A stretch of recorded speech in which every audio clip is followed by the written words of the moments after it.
eh, makanya tadi saya sampaikan bahwa pendapat dari Pak Zaman ini lebih mengarah pada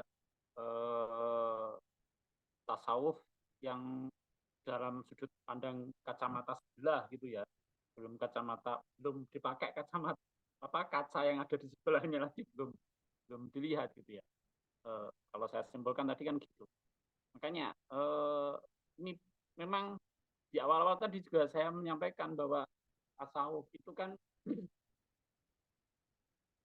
bermula dari sebuah ketenangan individu, dan tadi kalau saya sebutkan, saya ucapkan dalam bahasa kotor saya ya, dalam bahasa kita, ini jangan hanya sekedar keluar di dalam gitu ya, jangan sampai berhenti pada diri kita sendiri, bahwa kita itu baik bukan hanya untuk diri kita sendiri, walaupun endingnya secara goal oriented ya, goalnya seluruh kebaikan kita itu ada kembalinya kepada diri kita sendiri memang. Tetapi kan bisa dalam implementasi tadi, kalau sesekali kita keluar di luar, bahwa untuk mewujudkan kebaikan kita itu kan akan terwujud dalam sebuah sikap. Wujud dari kebaikan kita, wujud dari kepribadian kita, wujud dari karakter kita, itu kan akan terwujud dalam sebuah sikap. Dan itu kalau kacamata tasawuf saat ini sangat relevan, yang nanti akan muncul kebaikan-kebaikan juga untuk orang lain. Imbasnya kalau kepada orang lain secara makro bisa jadi nyambung dalam kehidupan bangsa dan bernegara. Kalau tarikannya Pak Sumaryo tadi, ini kita lagi elegan ya.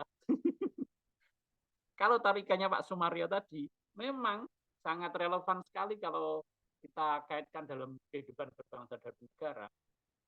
Tasawuf bisa digunakan untuk mengerem, untuk memberikan daya ikat ke kita agar tidak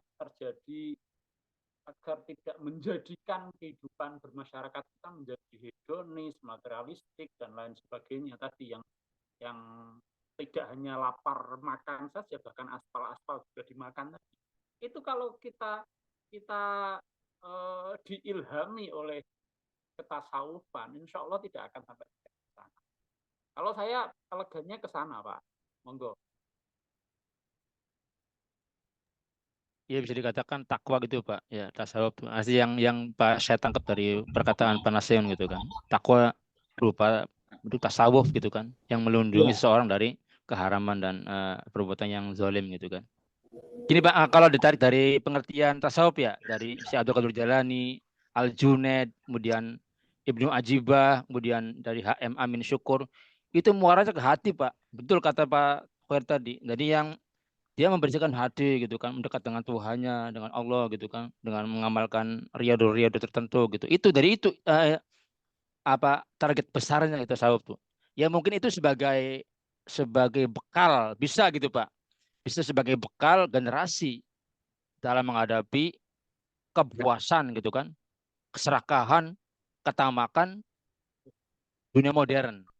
Nah, itu Pak paling begitu situ. Jadi dia bisa mengilhami, menjadikan tameng gitu lah, menjadikan seat belt, dijadikan sebagai tolak ukurnya gitu. Jadi ada sensornya gitu. Jadi itu tasawuf tadi, sensor yang bisa menghalangi generasi modern sekarang ini dari perbuatan yang buruk gitu, dengan mengandalkan prinsip besar tasawuf pada jiwanya, di imannya gitu. Ya takwa tadi mungkin takwa ya, artinya yang kita kenal takwa gitu. Demikian. Pak Kosma.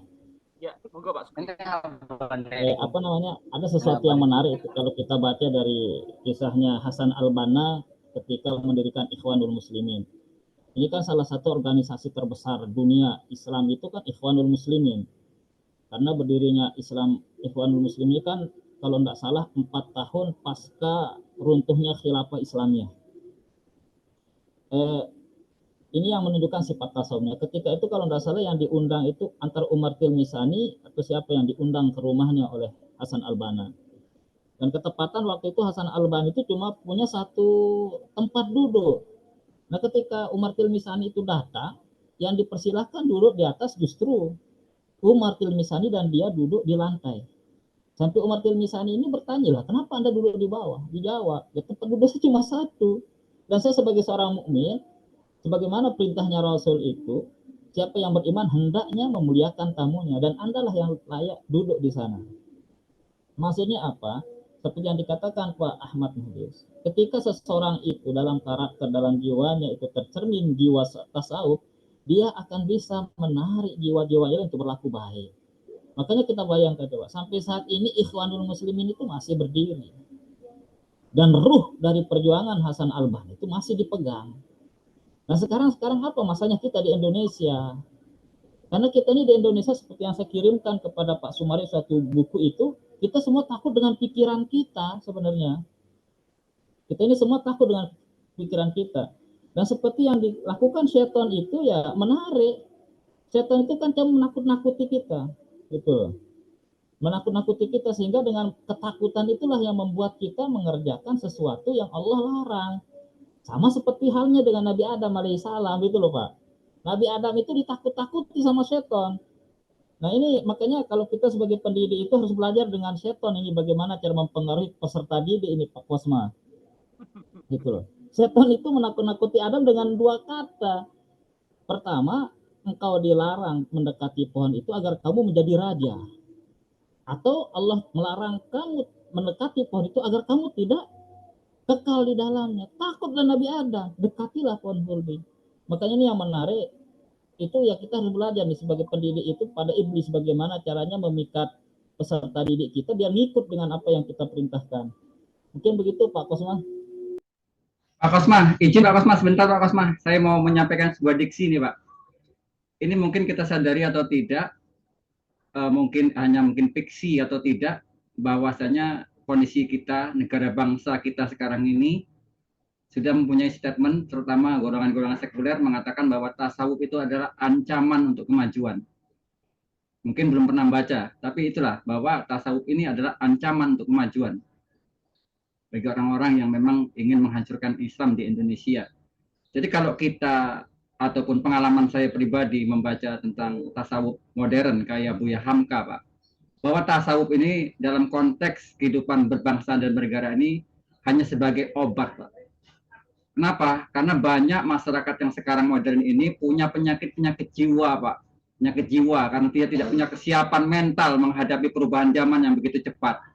Jadi, salah satu obat untuk mereka adalah kembali kepada tasawuf. Jadi, relevansinya tasawuf untuk kehidupan berbangsa dan bernegara adalah poinnya sebagai obat ruh, obat rohani tadi. Nah, kita sebagai, boleh dikatakan kata Pak Sukri tadi, sebagai tenaga pendidik yang punya tanggung jawab untuk membentuk generasi pada dekade yang akan datang. Benar kalau dekade sekarang sudah boleh katakan merosot, tapi perubahan itu akan terjadi pada dekade yang akan datang. Itu teori dari luar negeri mengatakan bahwa suatu perubahan masyarakat itu dalam satu dekade. Benar, dari sekarang kita mulai menanamkan jiwa-jiwa tadi kepada anak-anak kita tadi tentang pembelajaran tasawuf ini. Jadi konteksnya kalau masalah relevansi tidak relevansi, sebenarnya tasawuf itu adalah sebenarnya ada obat untuk kembali, Pak. Karena kenapa? Di tahun sekarang ini mungkin penyakit untuk rumah sakit jiwa itu sudah penuh, Pak. Obat-obat sudah ada empan lagi untuk orang-orang sakit jiwa, Pak. Jadi kembalinya kepada tasawuf. Kembali kepada tasawuf. Itulah kalau menurut Buya Hamka, Pak, saya baca buku-buku Buya Hamka mengenai tasawuf modern. Karena orang-orang modern sekarang ini, Pak, kalau tidak bunuh diri ya itu tadi, Pak. Karena tadi kita bisa lihat kok konteksnya, kenyataannya di Jepang segala macam tidak sama sekali tidak punya tasawuf segala macam.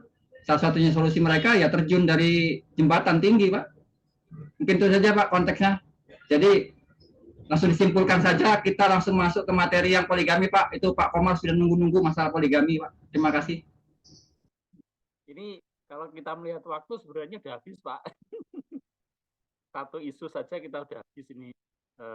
Sudah nyampe 14.40 ya, padahal kita hanya selesai pada 14.50. Oke, saya kawan-kawan saya ingatkan juga untuk ngisi absen itu di di grup kita sudah dikirimi link absensi untuk kita dari Bu In. Bu In barangkali bisa menghubungi Pak dosen Pak Simbaweh terkait kelanjutan kita ini. Monggo Bu In. Masih Mungkin... di jalan kayaknya Pak. Oh masih di jalan gitu. Iya. Bentar ya. Lanjut Pak Kosma, poin 2. Nggak apa-apa, nunggu Pak dosennya, nunggu Pak dosennya nyampe. Nggak enak kita tutup. Ini masih boleh nggak nih tentang Pancasila, tentang tasawuf nih, Pancasila nih, masih ada sedikit gimana? Boleh nggak? Silakan Pak, nanti nggak bisa tidur dia Pak. Gini. Ini kan kaitannya kita kan berhidup dengan Pancasila ya sebagai ideologi gitu kan. Sedangkan kita menghendaki tasawuf gitu, agama kan, tasawuf sama dengan agama gitu kan. Ada tokoh ketuanya malah BPIP, Badan Pembinaan Ideologi Pancasila, mengatakan musuh Pak. Agama itu musuh bagi Pancasila. Serius ada. Itu gimana tuh? Agama adalah musuh bagi Pancasila. Gimana bisa diterapkan? Agama aja nggak boleh. Apalagi tasawuf. Mikir coba sebelum berkembang ke situ tuh. Sudah ditambak tuh, sudah dicegah dulu oleh ketuanya, Profesor. Siapa Yudi? Saya nggak tahu Yudi. Apa itu? Badan BPIP ketuanya bilang begitu, musuh bagi Pancasila, agama tuh. Jadi Islam harus mundur. Begitu. Menarik itu Pak Gaman, menarik itu. Tolong disadari Pak Sumaryo dan kawan-kawan Pak. Yang bilang kita profesor loh, ketuanya. Benar demi Allah. Saya sadar. Pak Daman sudah sadar kita. Kalau menurut saya nggak usah tanggapi itu persepsi seseorang profesor aja. Kita fokus ke bahasan kita aja lah. Halo. Teman-teman, justru semakin banyak tantangan itu bukan menyurutkan makna daripada kebenaran. Ya kalau kita tidak benar, kalau tidak ada tantangan, bagaimana kita mau diri kita benar? Itu loh. Bukan dengan cuma ungkapan profesor lantas kita pesimis, tidak. Justru itu membuat kita semangat lagi. Buktikan kebenarannya, berjuang. Makanya Allah pun kan memasukkan kita surga itu hatta ya'lamal mujahidin. Siapa yang paling bersungguh-sungguh di antara kita? Wa ya'lamas sabirin, dan bersabar dalam memperjuangkannya. Intinya kalau memang kita nyatakan itu seorang pejuang, tidak ada kata pesimis. Yang ada iskarima au musyahida, itu semboyannya. Begitu Pak Kosma. Bentar ya, kalau saya boleh menanggapi Pak Daman, itu pembahasan dan isu lain yang kalau kita paksakan untuk kita konekkan di sini nanti akan terjadi konslet ya. Mohon maaf. Lebar. Enggak, ini kan agama Pak, tasawuf gitu kan. Kita Pancasila gitu kan. Sudah berbenturan. Gimana? Betul Di lain waktu aja kita bahas Pak. Kayaknya melebar jauh itu. Ya betul. Saya sebagai penengah di dalam forum ini, saya menyatakan itu belum relevan dengan pembahasan yang kita bahas saat ini Pak Daman.